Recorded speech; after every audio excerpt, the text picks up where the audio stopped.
Hello, everybody. I'm Mehdi Hasan, editor-in-chief of Zeteo. We are here. It's 8 p.m. Eastern, and we're all still alive. There has not been a nuclear Armageddon. Donald Trump has not gone through with his vow to destroy Iran as a civilization from which it will never return. We can all breathe a sigh of relief momentarily.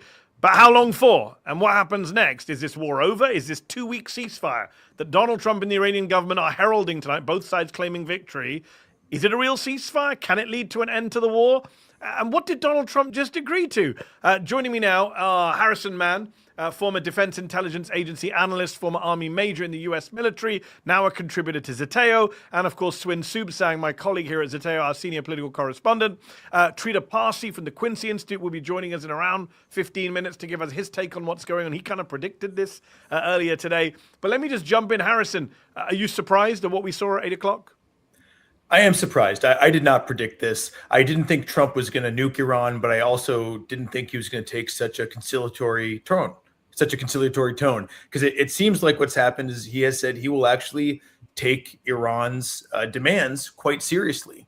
Those include removing U.S. troops from the region. It includes permanent Iranian control of the Strait of Hormuz and a list of other conditions that I honestly did not think Trump was willing to consider, given his maximalist rhetoric and threats up until this point.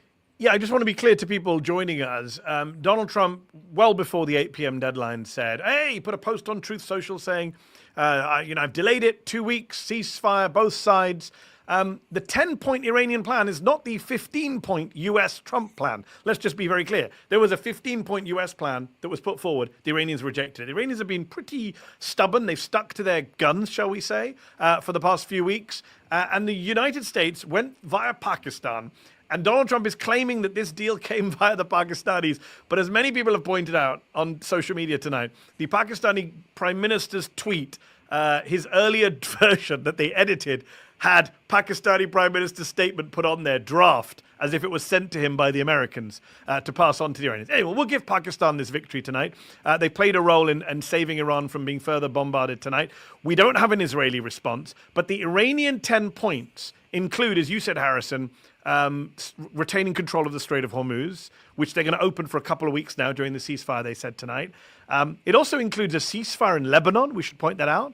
It also includes retaining the right to enrich uranium, which is supposed to be at the core of all of this, why we supposedly went to war.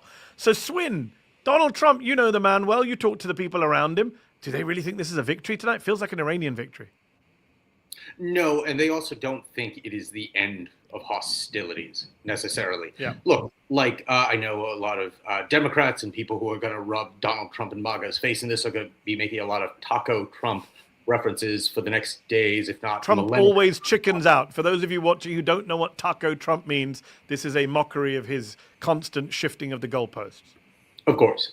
But as of this early to mid-afternoon on Tuesday, so much of the momentum within the Trump administration, including in President Trump's own apparent thinking, was headed towards escalation. This had been building for a while. And of course, during the entirety of this hellish war, he has been vacillating wildly between trying to save face, trying to pull the plug, or maybe try to pull the plug on the war effort, and then also threatening massive war crimes, genocide or mass murder even, or just simply actually escalating the war, not just threatening and saber-rattling. So he has been careening between those two main different categories, and this is not part of the deal. I need to stress that. This is not the senior administration officials and other Trump advisors and people close to the White House who we talk to, virtually none of them view this as they did with a lot of term one stuff as part of the deal, trying to do his version of Trumpian madman theory. It's not that. It's not that. He has repeatedly escalated and has wanted at different points during this war to escalate in the conflict. And this isn't a negotiation tactic. If you spend a lot of time on social media, Swin, as I do, you will see the various tweets and posts laying out how many times Donald Trump has shifted since February the 28th. We've won the war. The war is over. The war is not over. I've decimated Iran. Oh, I'm shocked that they're still bombing the Gulf. Oh, we've accepted their peace plan. Oh, they've accepted my plan. Oh, we've got ceasefire. No, we don't have a ceasefire. They need to open the Strait of Hormuz. They don't need to open the Strait of Hormuz. That's Europe's problem. We've been all over the place. And as you say, this is not the art of the deal at all.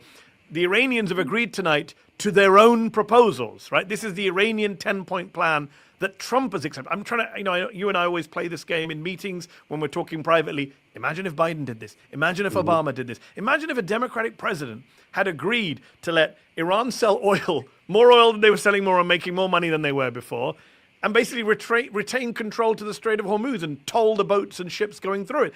Republicans would be losing their mind, wouldn't they, Swin? It's a significantly dumber version than in term one when he released a bunch of Taliban from prison in his supposed fake, flimsy effort sort of to end the war in Afghanistan. Obviously, that fell to Joe Biden, who actually ended the conflict. But no, you're absolutely right. There is a category of thing that Donald Trump can do and still be lauded as the God, King, Emperor by the MAGA movement, where if literally any other president, Democratic or even some Republican did, they would be, we all know what everybody, including MAGA, would be saying about them. But now I just want to read something and to give you an idea of what dad life is like right now while covering this war. These are some notes of mine written in crayon not long before I came on here because I was grappling with my two tiny children upstairs. While talking to the children who surround Trump. Yes. So this is from a senior administration official in Donald Trump's midst. Obviously, with the nature of these things, I sadly am not able to name it on the stream right now, but you can understand it that this is someone who is often in the room. They tell Zeteo tonight, a problem is Donald Trump hates being humiliated. He is going to see coverage that he was beat by the Iranians. I'm expecting that to change his thinking, end quote. And by that, the official means on this matter as he continuously becomes inundated within the coming days of, the Donald Trumps got one over, the Iranians got one over on Donald Trump. So that is one data point as to why when we at Zeteo say this thing is not over, he could still do massive apocalyptic war crimes, he could still escalate.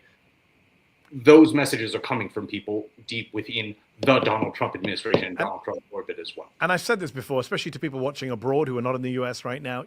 I know it's hard for non-Americans to believe this, but we really are governed in this country by an insecure, thin-skinned, narcissistic man-child who does make geopolitical decisions based on if he feels hurt or upset or humiliated today. There are many who would argue that he went to war in Iran because he didn't get a Nobel Peace Prize. And he's like, well, I don't believe in peace anymore. I think he said a version of that. Harrison, you wrote a piece for us. You're now a contributor for us. We're great to have you at Zeteo. You wrote a piece for us saying how this war would have to end. Is there anything in that Trump did tonight? Yeah, so I laid out 3 steps that Trump would have to take if he was serious about peace. One was some kind of unilateral de-escalation. The second was acknowledging Iran's demands. And the third was reigning in Israel. And Prime Minister Benjamin Netanyahu. And he actually really surprised me by doing basically number 1 and number 2 on this list, which was clearly he was, in as much good faith as he could, looking for some way to end the war. And 2, he was willing to say, I'm going to take Iran's demands seriously, which I really didn't expect to see out of him.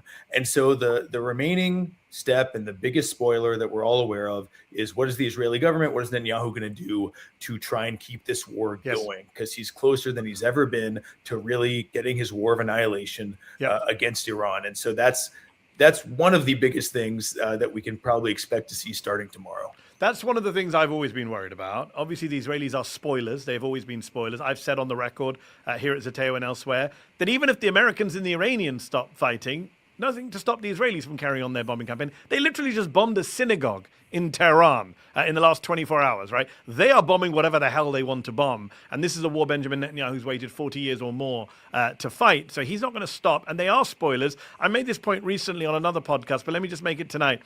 Throughout the history of American-Israeli negotiations, the Israelis have been spoilers. Benjamin Netanyahu came to Congress to try and undermine the JCPOA and was welcomed by Republicans in Congress, and they clapped him as he undermined an American president in Washington, D.C., in our capital. Benjamin Netanyahu, after 2021, the Israeli government, I should say, in 2021, when Biden becomes president and says, I'm going to try and go back in the JCPOA, the Israelis attacked Natanz in April 2021, and that led to 60% enrichment. Last year, when the negotiators on the American side and the Iranian side were close to a deal in Oman, the Israelis launched the 12-day war. And this year we know that they were close to a deal, the Omanis tell us, in Geneva, and they started this war on the Saturday, February 28th. So we know that the Israelis are right now, there's no response from the Israelis, but I'm sure they're sitting around working out how they can undermine this. Maybe, as Swin said, by Netanyahu just calling Trump and saying, do you really want to look like a loser? They've humiliated you.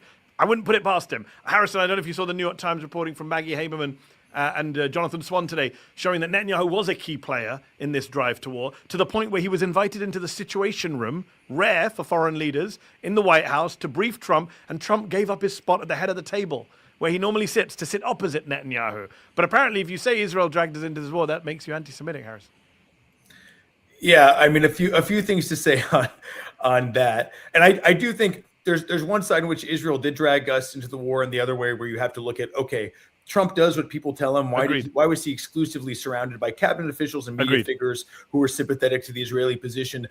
There is an American side to this. Agreed. And I want to add something else, that if we want to be a little optimistic about what distinguishes this moment from the Gaza deals and Lebanon deals that, of course, became violated, worthless and violated, is that Trump doesn't care what happens to Palestinians in Gaza. He doesn't care what happens to civilians in Lebanon. He does clearly have a big sensitivity to the price of oil, to the S&P 500. And so Iran closing the Strait of Hormuz again is something that catches his attention in the way that dead Arab civilians do not. And so that's the only thing that gives me some hope that he may be more willing to apply pressure for, I'd say, the second time on Netanyahu in this case. Swin, I've got to ask you a very important question that we kind of have reported on today at Zeteo. We're going to be carrying on tomorrow. I've been going on about it for, 11 years, since the man came down the escalator at Trump Tower in 2015, which is he's manifestly unfit to run a school board, let alone the United States government. He proved that this morning with the single most deranged genocidal public statement ever made by a United States president, certainly in modern American history, where he said that this would be the end. He was going to end Iranian civilization, for which it would not come back. Shocked a lot of people, not Republicans in Congress, but everyone else with a brain and a heart. A lot of talk of 25th Amendment, a lot of Democrats saying now is the time for 25th Amendment. Ironically, the person who would have to do that is J.D. Vance, who's busy in Hungary trying to re-elect a fascist, Viktor Orban. But talk to me about what you're hearing about people around Trump, around his mental health. I mean, sorry, this guy is not all there. He was never all there, but clearly he's worse than he was before. Well, for even the casual observer, I think it's extraordinarily difficult to figure out where Donald Trump's decline starts and where his never having ever inclined begins. It's typically a mix between the two. But having said that, to your point of people surrounding him, what they think of his mental health and his both cognitive and physical decline, a lot of them have eyes and ears like we do. So for the more self-aware ones, there certainly is an acknowledgement of that from time to time. But at the core of it, even though you can argue he is getting more degraded in a bunch of ways right now, he is sounding more psychotic than he did even 5 or 10 years ago, there is a callousness, a highly depraved political callousness that virtually all of these senior appointees and officials have developed, where they're just like, okay, this is just the Mad King being the Mad King. And if you can't handle it, you can't handle it. And you haven't been around. Yeah, it. I mean, there was one White House official years ago who compared it to me by being like, okay, it's like being around him is like working for Harvey Weinstein and being upset that Harvey Weinstein would be mean to you. Obviously, there is a ton of baggage with that analogy, but I'll never forget. They're both accused of sexual abuse. One was found liable of sexual abuse in a court. I would say this, Swin. In the first term, his Mad King approach went from like Sharpiegate, drawing on maps so we could laugh at him, to actually getting hundreds of thousands of Americans killed during the pandemic by denying what was going on. This time round again, started with the usual craziness, and here we are in a war, and people worried about the use of nuclear weapons. It's a real problem. If you're a Democrat tonight, what are you thinking? I'm hoping they don't put their, a lot of them came out very strongly today. I'm hoping they don't take their feet off the pedal. I mean, the fact that he's pulled back cannot undo the Monday tweet saying end of Iranian civilization, or the Sunday tweet saying fucking open the straits, you bastards, praise be to Allah. Like, the deranged Trump can't just be put back in the deranged box, can it, Swin? I don't have a ton of faith in elite Democrats and liberal leadership in this country right now, particularly not on Capitol Hill. When in reference to what you were saying about like, oh, will Democratic leadership and other prominent Democratic politicians take their foot off the gas of this guy needs to go? Not only is this no way to run a war, no way to run a country, but it is psycho shit. Like this belongs. Like you would sack an individual who ran a laundromat this way. He is running the most powerful country and most powerful military that's ever been on the face of the planet. But no, that sounds perfectly commonsensical to you, me, maybe everybody on this chat right now. But no, I have no faith that Democratic leadership, if he moves on, they wouldn't try to move on. The problem is there's a very good chance he is not trying to move on from this.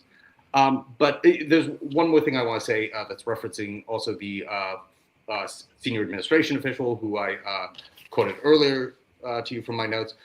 This individual says they are going to try to front load in the coming days positive coverage that he's been getting in the media, trying to inflate this in Donald Trump's mind as a supposed so-called win, and that they are even planning to talking to elite members of right-wing and conservative media and influencers to try to check in with them to see if they, are you going to be doing this?